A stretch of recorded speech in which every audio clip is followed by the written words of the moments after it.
Drama serial कैसी तेरी खुदगर्जी का एंड बहुत ही गमगीन हुआ। शमशेर के मरने के बाद उसके बाबा साहब बिल्कुल टूट गए हैं।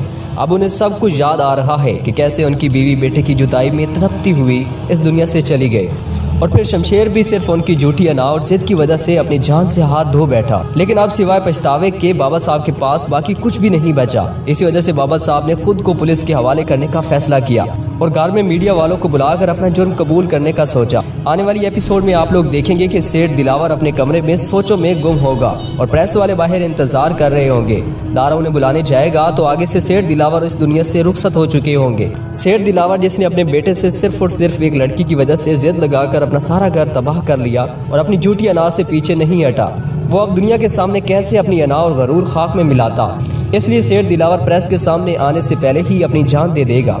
दूसरी तरफ आप देखेंगे कि महक के यहाँ बेटा पैदा होगा जो बिल्कुल शमशेर की तरह होगा। महक के घर वाले सब बहुत खुश होंगे और अब तो नीदा भी महक से मुआफ़ी मांग लेगी। दारा अपने भतीजे को देखकर बहुत ज़्यादा खुश होगा। दूसरी तरफ सेठ दिलावर के मरने के बाद उनका वकील दारा को बताएगा कि सेठ दिलावर ने अपनी वसीयत में अपनी जायदाद में आधा हिस्सा महक के नाम कर दिया है। ये बात दारा की बीवी को बर्दाश्त नहीं होगी, क्योंकि जब से शमशेर घर छोड़कर गया था तो दारा की बीवी सारी जायदाद पे अकेले ऐश करने का सोच चुकी थी। लेकिन यहाँ तो बाजी उलट गई और अब तो शमशेर का बच्चा भी है। दारा महक से कहता है कि तुम मेरे भतीजे को लेकर उसके बाप के घर आकर रहो, लेकिन महक नहीं मानेगी।